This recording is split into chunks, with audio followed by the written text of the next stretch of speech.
Robert Harrison had everything money could buy: a penthouse worth $30 million, a company valued at $2 billion, cars that cost more than most people's homes.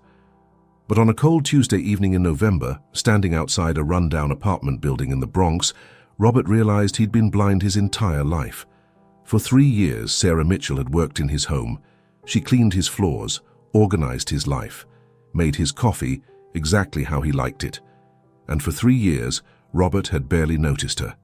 She was just there, part of the furniture, part of the machinery that made his perfect life run smoothly. But that Tuesday, Robert did something he'd never done before, something that felt wrong, invasive, maybe even dangerous. He followed her home. What he discovered behind the weathered door of apartment 4C would haunt him forever. It would cost him sleep, cost him certainty, and ultimately cost him everything he thought he knew about success, sacrifice, and what it truly means to be rich. This is that story. Her full name was Sarah Elizabeth Mitchell, 42 years old, born in Detroit, raised by a single mother who worked 2 jobs. Sarah had dreams once, big dreams, but life has a way of rewriting our stories. She arrived at Robert's penthouse every morning at exactly 7 o'clock, never late, never absent. She wore the same 2 outfits, alternating them throughout the week. Both were clean, pressed, professional, but Robert had started noticing things, small things that didn't add up. Sometimes she brought textbooks. Why would a housekeeper need advanced mathematics textbooks? Once he'd seen her taking a phone call in the supply closet. Her voice had been urgent, strained, almost desperate. "I'm trying, Mom. I'm doing everything I can." She never accepted cash bonuses, always asked for gift cards instead. Target, Walmart, nothing fancy. And every time Robert's daughter left homework on the kitchen table, Sarah would pause. Just for a moment, looking at those math problems with something that looked like longing. Robert had 47 employees across his various properties and businesses. He prided himself on being a good employer. Fair wages, health insurance. He thought that was enough. He thought he was one of the good ones. But that Tuesday, something broke through his comfortable ignorance.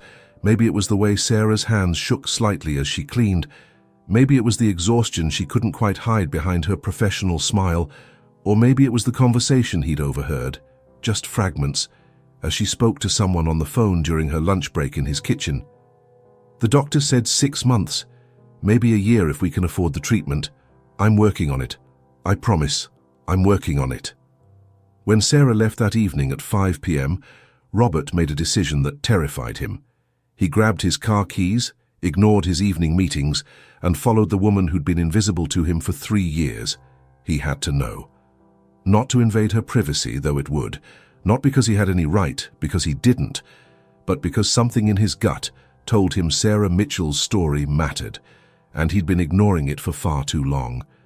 What he discovered would change everything. Sarah Mitchell's day began at 4:30 in the morning.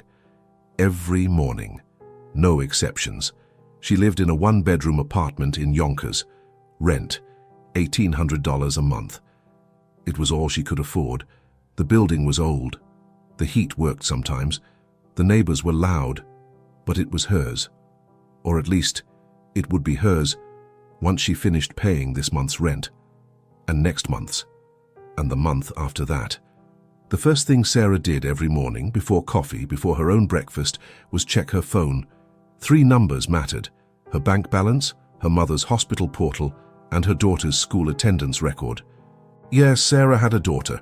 15-year-old Emma Mitchell, bright, brilliant actually, straight A's, captain of the debate team, dreams of becoming a doctor, and absolutely no idea how close they were to losing everything. See, Sarah hadn't always been a housekeeper. 10 years ago, she'd been an accountant, a good one, working for a mid-size firm in Manhattan, making $65,000 a year. Not wealthy, but comfortable. She'd been raising Emma alone. Emma's father had left when she was 2, but they were making it work. Then Sarah's mother, Dorothy, got sick. Stage 4 pancreatic cancer. The diagnosis came on a Wednesday. Sarah's world ended on a Thursday when she learned what that diagnosis meant: treatments that insurance barely covered, experimental options that insurance didn't cover at all, and a choice no daughter should have to make. Sarah chose her mother. Of course she did. She took out loans, maxed out credit cards, sold everything she could sell. And when that wasn't enough, when the bills hit $50,000, then $80,000, then $120,000, Sarah made the hardest decision of her life. She quit her career. She took 3 jobs.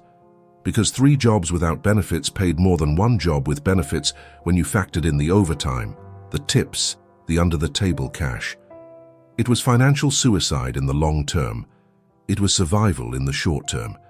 The Harrison household was her primary job, 30 hours a week at $22 an hour, $660 weekly. After taxes, about $520, $2,080 monthly. Sounds like a lot until you break it down.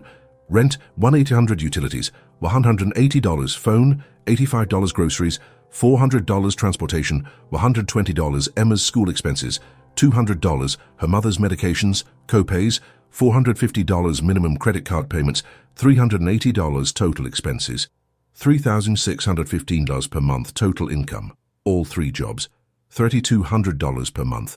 Sarah was losing $415 every single month. She was drowning, slowly, quietly, with a smile on her face and professionalism in every gesture. Her second job was weekend shifts at a grocery store in the Bronx, 8 hours Saturday, 8 hours Sunday, $16 an hour, $256 weekly, about $1,000 monthly after taxes. That covered the shortfall, barely. Her third job, the one nobody knew about, happened 4 nights a week from 10 p.m. to 2 a.m., online tutoring for high school students in China, teaching English and mathematics to kids on the other side of the world, while her own daughter slept in the next room. $20 an hour, 16 hours weekly, $320 a week, about $1,200 monthly. This money went straight to her mother's treatment costs. Every penny. Sarah Mitchell worked 94 hours every week. 94 hours. That's 13 hours a day, 7 days a week, with no breaks, no vacations, no sick days. Because if she stopped, if she slowed down even for a moment, the whole fragile structure would collapse. And Emma? 15-year-old Emma believed her mother worked 1 job with long hours. She believed they were saving for college. She believed everything was fine because Sarah made sure she believed it. Every homework assignment checked, every school event attended, even if Sarah had to leave 1 job early and arrive at another late. Every dinner together, even if Sarah could barely keep her eyes open. Sarah hadn't told Emma about the debt, hadn't told her that her grandmother, Dorothy, who Emma video called every Sunday, was dying because they couldn't afford the treatment that might save her. Hadn't told her that college, those big dreams Emma carried, might not be possible, because what would be the point? What could Emma do except feel guilty, feel helpless, feel like a burden? So Sarah carried it alone. And Robert Harrison? What was his story? Robert James Harrison, 48 years old, self-made mostly. His father had owned a small construction company in New Jersey. Robert had worked construction summers during college, paid his way through Rutgers, got an MBA from NYU, started his own development company at 26. 22 years later, Harrison Development was worth $2 billion, 63 properties across 5 states, 412 employees. Robert's personal net worth, $370 million. He'd worked hard. That was true. 80-hour weeks for years. Sacrificed time with his daughter, Madison, now 19, and away at Stanford. Divorced 7 years ago when his wife, Jennifer, finally admitted that being married to Robert's ambition was lonelier than being single. Robert told himself he'd earned his success, and he had, but somewhere along the way, he'd stopped seeing people, not deliberately, just gradually. The wealth created distance, the success created insulation, the power created a bubble where everyone said yes, everyone smiled, and nobody told him the truth. His daughter had asked him something 6 months ago during her last visit home. They'd been having breakfast, prepared by Sarah, though Robert hadn't acknowledged her when she'd served it, and Madison had looked up from her phone. "Dad, do you know anything about the woman who works here, like anything at all?" Robert had paused, confused. "Sarah, She's professional, does good work. Been here 3 years, I think. What's her last name? Silence. Robert genuinely didn't know. Does she have kids? Family? Where does she live? What did she do before this? More silence. Madison had set down her fork. Dad, she makes your coffee every morning. She cleans your home. She probably knows everything about you. Your schedule, your habits, what you eat, when you sleep, and you don't even know her last name. It hadn't been said cruelly, just observed, a fact. And it had bothered Robert ever since. Not enough to actually have a conversation with Sarah, not enough to cross that professional distance, but enough to notice her now, to actually see her. And once he started seeing, he couldn't stop. He noticed she never ate lunch, just drank water and coffee. He noticed the medical bills that sometimes fell from her bag when she reached for cleaning supplies. He noticed how she flinched when his phone played news about hospital costs and healthcare debates. He noticed the moment, just a flicker, when his daughter had mentioned college tuition, and Sarah's professional mask slipped to show something that looked like grief. That Tuesday morning, Robert had come home early, unexpected. He'd walked into his kitchen and found Sarah at the table during her break, quietly crying over a piece of paper. The moment she'd heard him, she'd wiped her eyes, stood, smoothed her uniform, and smiled that professional smile. Mr. Harrison, I didn't hear you come in. Can I get you anything? But Robert had seen the paper, just a glimpse before she'd folded it away.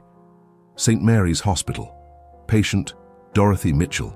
Balance due $67,342.89. That evening, when Sarah left at 5 p.m., Robert made his decision. He followed her, not to judge, not to intrude, but because for the first time in 20 years, Robert Harrison genuinely needed to understand what life looked like for people outside his bubble. What he discovered would shatter that bubble completely. 5:07 p.m. Robert watched Sarah board the bus at the corner of 68th and Lexington. She swiped her Metro card. He saw it catch, saw her swipe again, saw the driver wave her through. She found a seat near the back. She pulled out her phone, and the bus pulled away. Robert followed. He'd never done anything like this before, never followed an employee, never investigated someone's private life. It felt wrong. It was wrong. But Robert couldn't shake the image of Sarah crying over that medical bill. $67,000. That number haunted him. He spent more than that on his car. His watch cost $42,000. The wine he'd had at dinner last week, one bottle, cost $800. How could $67,000 make someone cry like their world was ending? The bus crawled through traffic, stopped every few blocks. Sarah never looked up from her phone. 40 minutes into the ride, Robert's phone rang. His CFO. An urgent meeting about the Midtown project. $10 million hung on decisions that needed to be made tonight. Robert let it ring to voicemail. Sarah transferred to another bus at 125th Street. This one headed into the Bronx. The neighborhoods changed. Buildings got shorter, streets got grittier. The gleaming glass and steel of Manhattan gave way to brick and concrete, chain-link fences and corner stores with security bars. Robert had properties in the Bronx, 3 buildings. He'd bought them as investments, renovated them, raised the rents, and never actually visited them. His property managers handled everything. It suddenly occurred to Robert that he made money from people who lived in neighborhoods he'd never bothered to see. 53 minutes after leaving his penthouse, Sarah got off the bus at 149th Street and 3rd Avenue. She didn't head toward the apartments.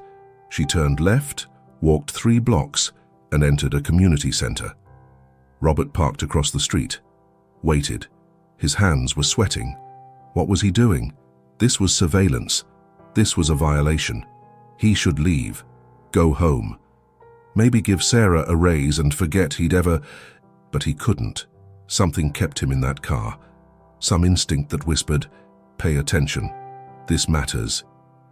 15 minutes passed. Then Robert saw them. A group of about 20 people, men and women, teenagers and elderly folks, a mix of ages and ethnicities, entering the community center.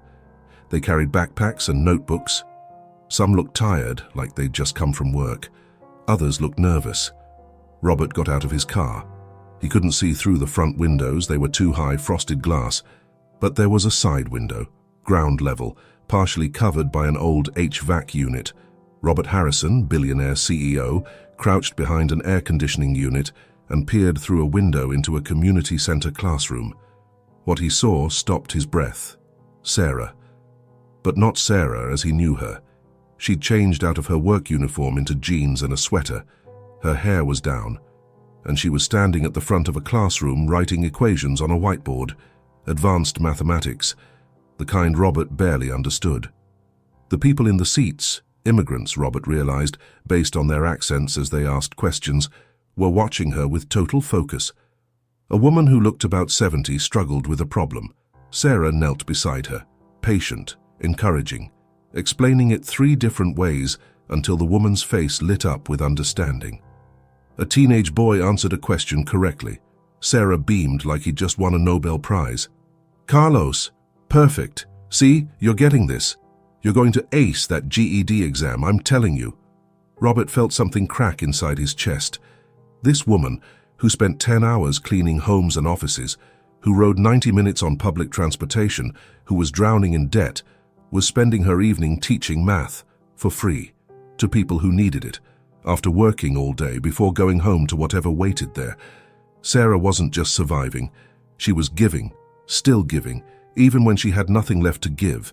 Robert watched for the full 90 minutes, watched Sarah teach algebra, geometry, basic calculus to people preparing for GED exams, citizenship tests, college entrance exams.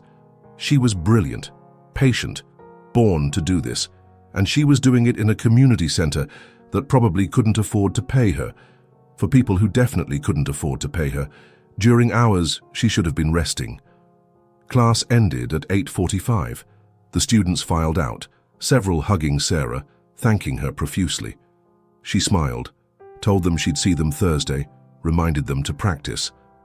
Robert hurried back to his car, watched her exit the building, check her phone, and walk toward the bus stop. She looked exhausted, bone deep, tired, but there was something else in her expression.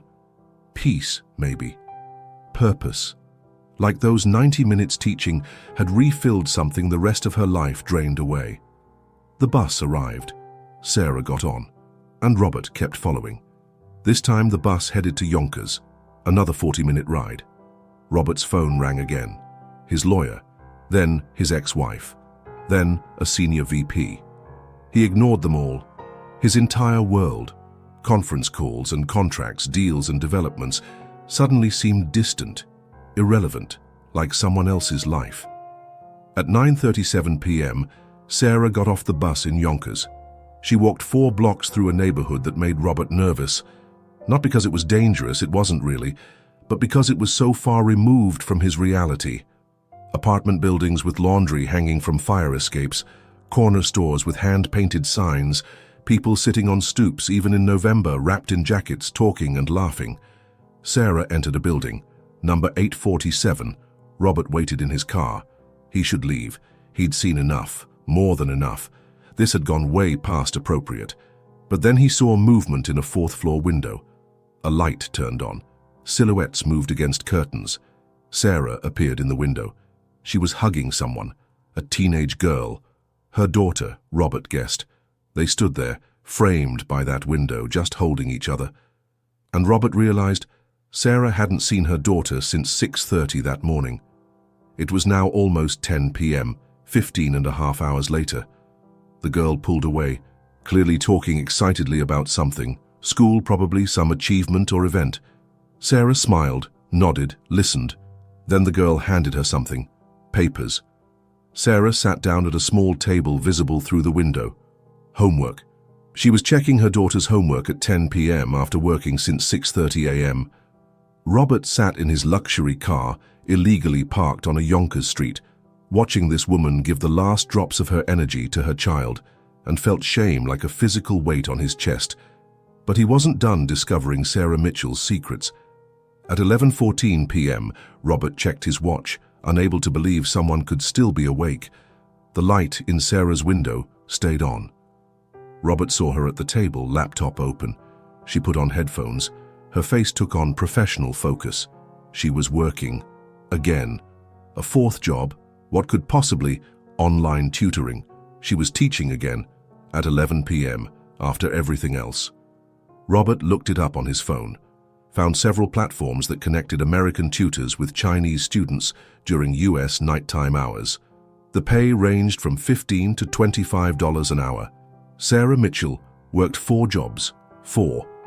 And one of them happened in the middle of the night while her daughter slept in the next room. Robert sat there until 1:17 a.m. when Sarah's light finally went off. 4 hours and 46 minutes later, her alarm would ring. And she'd do it all over again. The question that had brought Robert here, what is her life like, had been answered so thoroughly, so devastatingly, that he could barely process it. But there was one more secret, one more truth Robert would discover, and this one would break him completely. As he pulled away, Robert's phone buzzed. A text from his property manager, CC'd from an automated system. Tenant at 847 Walnut Street, Unit 4C, is 47 days past due on rent. Total amount owed $3,600.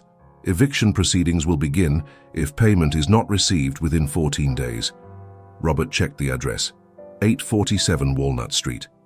He looked back at the building, pulled up his property management app, scrolled through his holdings, and there it was. Property. 47, 847. Walnut Street, Yonkers, NY. Owner, Harrison Development, LLC. Robert Harrison owned Sarah Mitchell's building. Sarah Mitchell, who worked 94 hours a week, who taught for free, who raised her daughter alone, who cared for her dying mother, was about to be evicted. By him. The woman who made his coffee every morning was about to lose her home because she couldn't pay rent to the billionaire she made coffee for. Robert sat in his car outside the building he owned, where his employee lived, where he'd just watched her work until 1 a.m., and for the first time in his adult life, Robert Harrison had no idea who he was anymore. Everything he'd believed about himself, self-made, fair, one of the good ones, crumbled. He wasn't a good employer. He was part of a system that ground people like Sarah into dust and called it fair because the checks cleared. Robert drove home in silence. No music, no calls returned.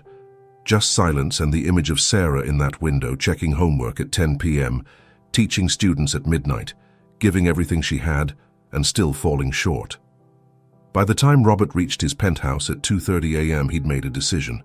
But this decision, what Robert would do next, would complicate everything in ways he couldn't predict. If this story has your heart racing, if you're still with me, drop a comment below. Just write, "I'm still watching." Let's see who's here for the whole truth. Because what happens next? Robert's decision changes everything. Robert Harrison didn't sleep that night. He sat at his kitchen table, the one Sarah cleaned every morning, with his laptop open and 20 years of assumptions dissolving. At 3 a.m., he pulled Sarah's employment file. Hired January 15th, 3 years ago. Wage, 22-hour. Health insurance, declined. Why had she declined health insurance? It was free for full-time employees. Robert pulled up the policy details and understood immediately. Full-time was classified as 35 hours weekly. Sarah worked 30, deliberately kept just under the threshold. Why would anyone? And then he understood. At 35 hours with benefits, Sarah would make less take-home pay than at 30 hours without benefits because of insurance premiums and tax withholdings. She couldn't afford the long-term security. She needed every dollar now. Robert started calculating. Sarah's rent, $1,800 monthly. Market rate for that unit, $400. His property management company had raised it 28% over the past 3 years. That extra $400 monthly, $4,800 annually, had been reported to Robert as successful rent optimization. Optimization. The word tasted like poison now. He opened his company's financial statements. Harrison Development had generated $47 million in profit last year. Robert's personal compensation, $8.2 million in salary and bonuses. He donated $200,000 to charity, Mostly galas he attended for networking, tax-deductible, good for PR. $200,000. It had seemed generous when his accountant suggested it. Now it seemed obscene. How many Sarah Mitchells were being optimized so Robert could donate for tax benefits and social appearances? At 4:30 a.m., Robert heard a sound that made his stomach turn. His front door. Keys jingling. Sarah's arrival time. She was back. 4 hours and 46 minutes after her light went out, Sarah Mitchell was back in his home to make his coffee and clean his life. Robert pretended to have just woken up, came into the kitchen in his bathrobe. Sarah had already started the coffee. She turned, smiled that professional smile. "Good morning, Mr. Harrison. You're up early. Coffee will be ready in just a moment." Robert looked at her, really looked. The exhaustion was there if you knew to see it. Concealer didn't quite hide the dark circles. Her hands moved efficiently but not energetically. This was a woman running on willpower and caffeine. Sarah. He used her name, maybe for the first time in 3 years. She looked surprised. Can I ask you something?" "Of course, Mr. Harrison." "How long have you been doing this? Working here, I mean." 3 years next month, sir." "And before this?" A pause. The professional mask flickered. "I was an accountant for about 12 years. "Why did you stop?" Another pause, longer. Robert could see her deciding how much truth to share with her billionaire employer at 5 a.m. in his kitchen. "Family circumstances changed. I needed flexibility, multiple income streams. This job fit that need." It was a careful answer. True, but revealing nothing. Robert wanted to tell her he knew, about her mother, about her daughter, about the teaching, about the eviction notice. But how could he? How could he admit he'd followed her, watched her, invaded her privacy? Instead, he said, "You're very good at your job, Sarah. I don't think I've ever told you that." "Thank you, Mr. Harrison. I appreciate that. And I know you declined the health insurance option. I was reviewing employee benefits last night. Would you reconsider if I increased your hours to 35 per week?" Sarah's professional mask cracked.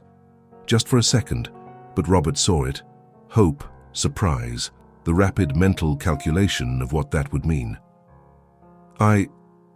Mr. Harrison, I would be very grateful for that opportunity. Starting next week, I'll have HR send the paperwork. Thank you. Truly. Thank you." Robert left for his office feeling slightly better. 5 more hours weekly, health insurance. It was something, a start. But it wasn't enough, not remotely close to enough, because the eviction notice was still active. $67,000 in medical debt was still drowning her, and Robert Harrison still owned the building that was about to kick her onto the street. At his office, Robert did something unprecedented. He called an all-hands meeting with his property management team. 7 people filed into his conference room at 9 a.m., looking confused. Robert never micromanaged properties. That's what he paid them for. "I want to review our eviction procedures," Robert said without preamble. Karen Wu, his head of property management, pulled up a presentation. "Of course, we follow standard protocols. 30 days past due, we send a warning. 45 days, formal notice. 60 days, we file eviction proceedings. It's industry standard. Protects our cash flow and..." "How many active evictions do we currently have?" Karen checked her tablet. "Across all properties? 47 pending cases. 12 have court dates scheduled. 47 families. 47 Sarah Mitchells, for all Robert knew. He felt sick. And how many of those are due to job loss, medical emergencies, or documented hardship versus refusal to pay?" Karen hesitated. "We don't typically categorize by reason, Mr. Harrison. Non-payment is non-payment. If we start making exceptions, I'm asking you to categorize them by tomorrow. Every pending eviction. I want to know their stories." Silence. His team looked at him like he'd lost his mind. Mark Chen, his CFO, spoke carefully. "Robert, if we're considering policy changes, we should discuss the financial implications. Eviction processes exist to protect property values and rental income. If we develop a reputation for lenience, then we'll develop a reputation for lenience," Robert's voice was steel. "Get me the data. Stories, not statistics. Names, not numbers. By tomorrow." Alone in his office, Robert opened his personal banking app. His checking account balance, 4.7 million just sitting there. Money he'd never miss. Money that represented maybe 2 months of passive income from his investments. He could pay off Sarah's medical debt right now. $67,000, less than 2% of what was in his checking account. He could cancel her eviction, forgive her back rent, lower her monthly payment to something reasonable. He could solve her problems with a few clicks. But something stopped him. Something about the way Sarah had looked at him that morning when he'd offered 5 more hours of work. The gratitude, yes, but also the dignity, the fierce independence. Sarah Mitchell wasn't looking for charity. She was fighting her own battle, with her own strength on her own terms. If Robert just swooped in and fixed everything, billionaire savior solving problems with his checkbook, what would that take from her? Her agency? Her pride? Would it help her, or would it make her another person he'd reduced to needing him? The phone rang. His daughter, Madison, calling from Stanford. "Hey, Dad, got a minute?" "Always. What's up?" "I've been thinking about our conversation. About Sarah, did you ever learn anything about her?" Robert hesitated. "How much to tell?" "I did, actually. She's remarkable. She's working multiple jobs to support her daughter and her sick mother. And she volunteers teaching math to immigrants preparing for their GED exams." Silence on the line. Then, "Dad, does she know you know this?" "No." "Are you going to tell her?" "I don't know." Another pause. "What are you going to do?" That was the question, wasn't it? What was he going to do? Robert spent the next 3 days in an agony of indecision. He increased Sarah's hours as promised, got her health insurance. She'd thanked him profusely, professionally. But the eviction notice still loomed. The medical debt still crushed her. And Robert still hadn't decided what to do. His property management team delivered the report he'd requested. 47 pending evictions. As he read through them, Robert felt his soul shrinking. Unit 12B, single father, construction worker, broke his leg on job site, behind on rent during recovery. Unit 7F, elderly couple, wife's dementia care costs exceeded their fixed income. Unit 22A, young woman, 3 kids, lost job when her car broke down and couldn't afford repairs to get to work. And Unit 4C, Sarah Mitchell, housekeeper, medical debt from mother's cancer treatment. Behind $3,600, eviction proceedings to begin in 11 days. Every single one was a human tragedy being processed as a business transaction. "What do you want us to do?" Karen had asked. Robert had no answer. Not yet. On the 4th day, something happened that changed everything. Robert came home early again. He'd been doing that lately, some unconscious desire to observe Sarah in her element. He walked in and heard voices in his kitchen, Sarah's voice, and another, younger, uncertain. He paused in the hallway. "Mom, I got in." The young voice was shaking with excitement. "I got into Columbia. Early decision. Full academic scholarship for tuition. I got in." Robert heard Sarah's sharp intake of breath, then crying, happy crying. "Emma, oh my God, Emma, you did it, you brilliant, wonderful. I'm so proud of you, so proud. It's because of you, Mom, everything you've done, all the sacrifices. I know..." The girl's voice broke. "I know how hard you work. I know about the night job. I'm not stupid. I hear you sometimes, teaching through the walls. And I know about Grandma. I know we're behind on rent." Silence. Then Sarah's voice, small and broken. "You're not supposed to know that, baby. You're supposed to focus on school, on your dreams, on pretending my mom isn't killing herself to keep us afloat. Mom, I'm 15, not 5. I see you. I see how tired you are, how you smile through everything. And I'm terrified because Columbia is free tuition, but not free room and board. $20,000 a year for housing and food and books. And I don't know how we're going to... We'll figure it out." Sarah's voice was fierce now. "Emma, you are going to Columbia. I don't care what I have to do. You earned this. This is your future. We will figure it out." Robert stood in that hallway, eavesdropping on the most private moment of Sarah's life, and finally understood what he'd been missing. This wasn't about him. This wasn't about his guilt or his charity or his need to feel like a good person. This was about a woman who'd given everything, her career, her sleep, her health, her comfort, to give her daughter a chance. And that daughter had just earned a full scholarship to an Ivy League university through pure brilliance and determination, despite everything stacked against her. Sarah Mitchell hadn't been looking for a savior. She'd been fighting for her daughter's future, and she'd won. The question wasn't whether Robert should help. The question was how to help without diminishing what Sarah and Emma had already accomplished. Robert left before they could discover him, went back to his office, and finally, he knew what to do. But first, he needed to understand something. He called an old friend, Patricia Moreno, who ran a non-profit supporting working families. They'd known each other since college. Patricia, hypothetical question. If you knew someone in crisis, medical debt, housing insecurity, working herself to death, what's the best way to help without making it about charity? Patricia was quiet for a moment. You know someone in this situation? Yes. And you want to help, but you're worried about pride, dignity, all that? Exactly. Then don't make it about them. Make it about you. Make it about your company, your systems, your policies. Don't single them out. Change the structure that created the problem. Help everyone and they're included in everyone. That way it's not charity, it's justice. Change the structure. Don't single her out. Help everyone.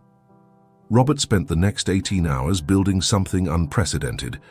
He started with his property management company, called an emergency board meeting, presented a new policy, the Harrison Housing Stability Program 1, all pending evictions frozen for 90-day review 2. Tenants facing hardship due to medical emergencies, job loss, or family crisis could apply for rent forgiveness or reduction 3.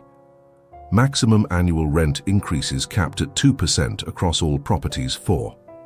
Establishment of an emergency fund, $2 million annually, to cover temporary rent assistance for qualified tenants 5. Partnership with social services to connect struggling tenants with resources. This will cost us, Robert told his board. Short term, we'll see reduced revenue. Maybe 3 to 5% annually, but long term, we'll have stable, loyal tenants, reduced turnover costs and... He paused. And we'll stop destroying people's lives for profit margins. His CFO objected. 3 board members threatened to resign. But Robert owned controlling interest. The policy passed. Next, he restructured his entire company's employment benefits. Harrison Development Employee Welfare Initiative. 1. All employees working 25+ hours weekly now qualified for full benefits. 2. New Emergency Assistance Fund for employees facing crisis, medical, housing, family. Tuition Assistance Program, $5,000 annually per employee or immediate family member for college expenses. 4. Increased minimum wage across all positions to 25-hour 5. Paid family medical leave expanded to 12 weeks. It would cost his company $3.7 million annually. Robert didn't care. That was less than half his personal bonus from last year alone. But he wasn't done. Robert established the Dorothy Mitchell Memorial Scholarship, named after Sarah's mother, though Sarah didn't know it yet. $100,000 annually, distributed to children of service workers pursuing college education. Administered by Patricia's non-profit, applications judged blindly by committee. Emma Mitchell would qualify. But so would dozens of other students. It wasn't charity aimed at Sarah, it was a program she and her daughter happened to benefit from. Finally, Robert did something that his lawyer called financially insane, and his ex-wife called, maybe you're finally growing a soul. He donated $43 million, 10% of his personal net worth, to establish a medical debt relief fund. Partnering with a national organization that bought and forgave medical debt, his donation would eliminate approximately $430 million in debt for families across the country. Sarah's mother's debt would be included in the first round of forgiveness, but she'd be one of 4,000 families helped. It took 8 days to put everything in motion. 8 days of lawyers, paperwork, board meetings, and Robert dismantling 20 years of business practices built on optimization and efficiency rather than humanity. On the 9th day, Robert came home to find Sarah in his kitchen, as always, but something was different.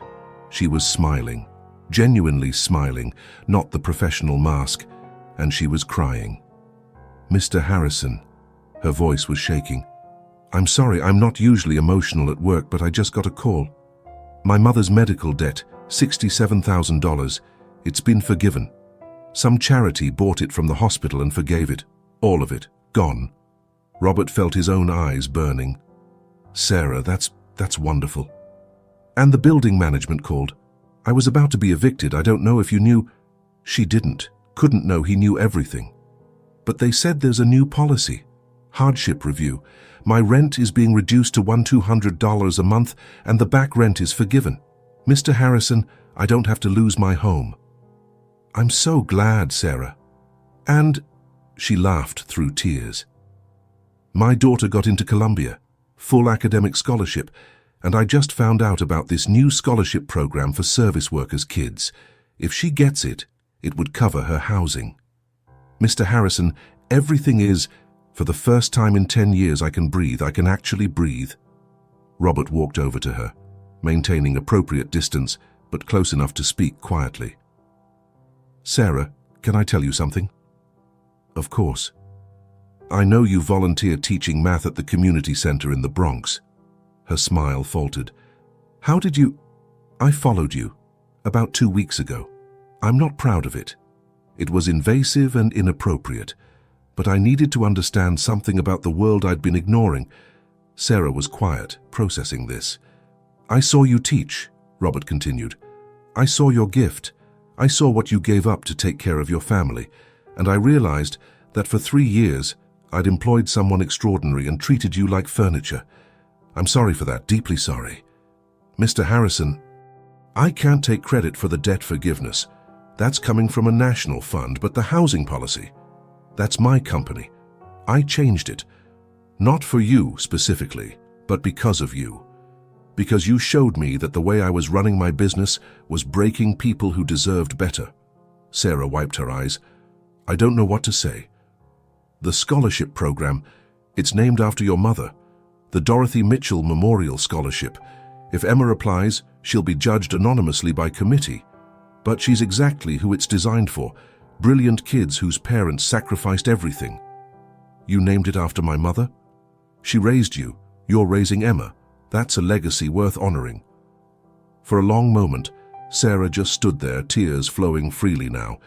Then she did something unprecedented. She hugged Robert. Brief, appropriate, but genuine. "Thank you," she whispered. "Thank you for seeing us." And Robert Harrison, billionaire, CEO, self-made success story, realized that he'd just experienced the first truly meaningful moment of his entire adult life. 6 months later, Emma Mitchell started at Columbia in the fall. She'd received the Dorothy Mitchell Memorial Scholarship, $15,000 annually for 4 years, combined with her academic scholarship, work study, and Sarah's ability to finally help without destroying herself. Emma was going to make it. She called her mother every day, sometimes just for 2 minutes between classes, but every day. Sarah Mitchell still worked for Robert Harrison, but her life had transformed in ways that went beyond financial relief. With her rent reduced and her mother's debt forgiven, Sarah had quit 2 of her 4 jobs. She kept the position with Robert, now 35 hours with full benefits, and her teaching at the community center. But the grocery store and the midnight tutoring, gone. She slept now, 7 hours most nights. She had dinner with Emma before her daughter left for college. She visited her mother in Detroit. The cancer treatment was working. Dorothy was in remission. Sarah had held her mother for the first time in 7 years and sobbed like a child. But more than that, Sarah had started living again instead of just surviving. She'd enrolled in night classes, working toward a master's degree in education. Robert had encouraged it, even offered to cover tuition through the company program. She'd refused. "I need to earn this myself," but accepted a flexible schedule to attend classes. The community center had offered her a paid position, part-time education coordinator. It wasn't much, $18,000 annually, but combined with her work for Robert, she was making enough. More importantly, she was teaching, really teaching, building a program, making a difference. Robert had donated money to renovate and expand the center, not as a favor to Sarah, she hadn't asked, but because he'd started actually looking at the community investments his company made. The tax-deductible charity galas had been replaced by funding programs that actually helped people. The Dorothy Mitchell Learning Center now served 300 students annually. GED prep, citizenship test support, adult education, job training. Sarah ran the math program. Other volunteers, recruited from Robert's company, incentivized with paid volunteer hours, taught English, computer skills, interview preparation. As for Robert Harrison was a different man. Not a saint, he'd be the first to tell you that. He still ran a company, still made millions, still lived in a penthouse and drove a Tesla. But he'd fundamentally changed how that company operated. Harrison Development had become known for something unusual in the real estate world, treating tenants like human beings. The Housing Stability Program had helped 127 families in its first year. Eviction rates across his properties had dropped by 73%.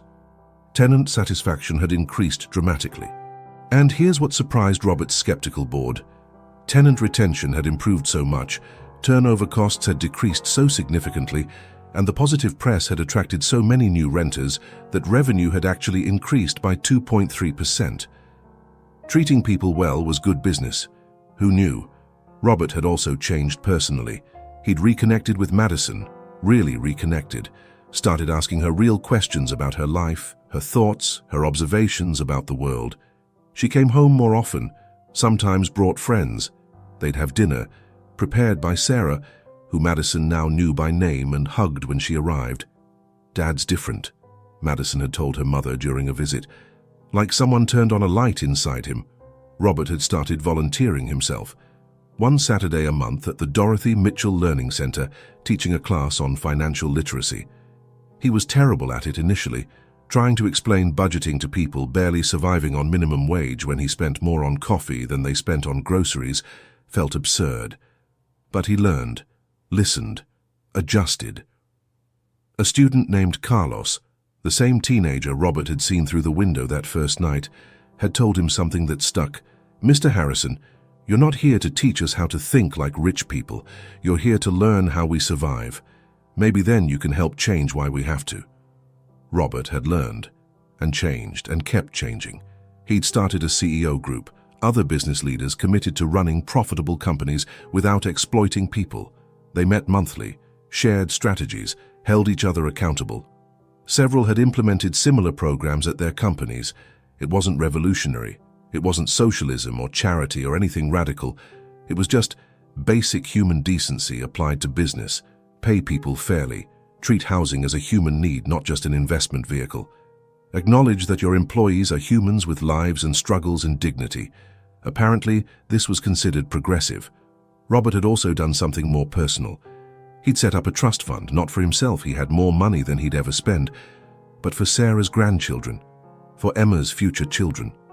$2 million, invested, growing, untouchable, until needed for education. Sarah didn't know about it, wouldn't know until Emma had children of her own someday. Robert had learned something important.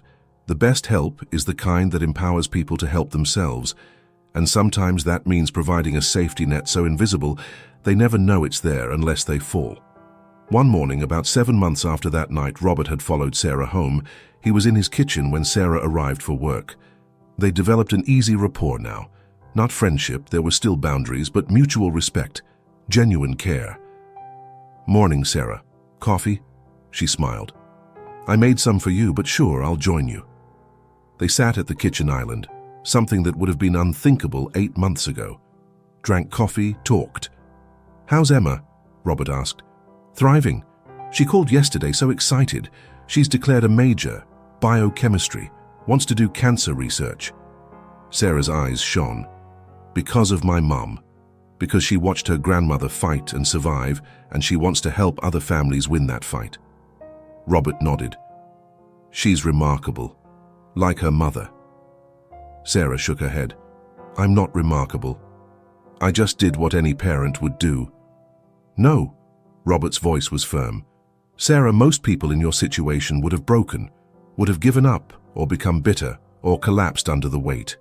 You worked 4 jobs, raised a brilliant daughter, taught volunteers in your spare time, and never lost your humanity.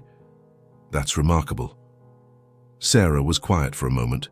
Then, can I tell you something, Mr. Harrison? Robert, please, after everything, call me Robert. Robert, she smiled. That night you followed me. It scared me at first when you told me. Felt invasive. But then I realized you weren't investigating me to find a reason to fire me or judge me. You were investigating because you'd realized you didn't know me at all, and that bothered you. Most people in your position wouldn't have cared enough to find out. They'd have kept me invisible. So thank you. For seeing me. For seeing all of us. Robert felt his throat tighten. I should have seen you from the beginning. Maybe. But you see us now. And you changed things, not just for me, for a lot of people. That matters. They sat in comfortable silence for a moment, drinking coffee as the sun rose over Manhattan. Finally, Sarah stood. I should start work. Your office is a disaster. Robert laughed. Fair. As Sarah began her day, Robert sat at his kitchen island and thought about the previous 7 months, about how one decision, to follow someone he'd ignored for 3 years, had changed his entire life. He discovered that the greatest poverty wasn't lack of money.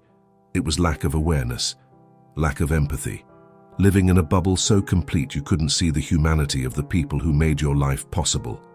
And he discovered that wealth without purpose was just numbers on a screen.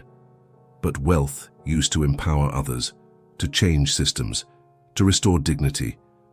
That was something worth having. Robert Harrison was still a billionaire, still ran a company, still had more money than he'd ever need. But now he understood something he'd missed for 48 years. Being rich isn't about what you have. It's about what you do with what you have. And the richest people aren't those with the most money. They're those who use whatever they have to make life better for others. Sarah Mitchell had taught him that, not through words, but through the simple, extraordinary act of keeping her humanity intact while the world tried to strip it away. And Robert Harrison, billionaire, CEO, former inhabitant of an ivory tower, had finally learned to see. So what's the lesson here? What's the point of this story? It's not that all billionaires are evil. Robert wasn't evil. He was just blind, comfortable in his blindness, living in a system that made it easy to ignore the cost of his comfort. And it's not that all working people are saints. Sarah wasn't a saint. She was a human being doing what humans do when they love someone. They fight, they sacrifice, they endure.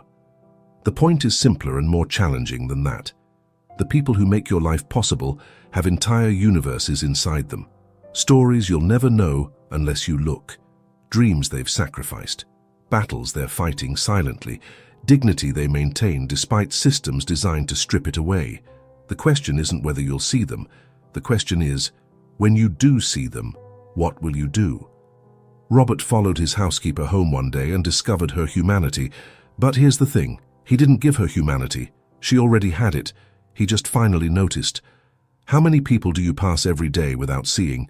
The person who serves your coffee, who cleans your office, who delivers your packages, who bags your groceries. They're not invisible. You've just chosen not to see them. And maybe, just maybe, if you looked, really looked, you'd discover what Robert discovered. That the distance between wealth and poverty, success and struggle, isn't as vast as we pretend.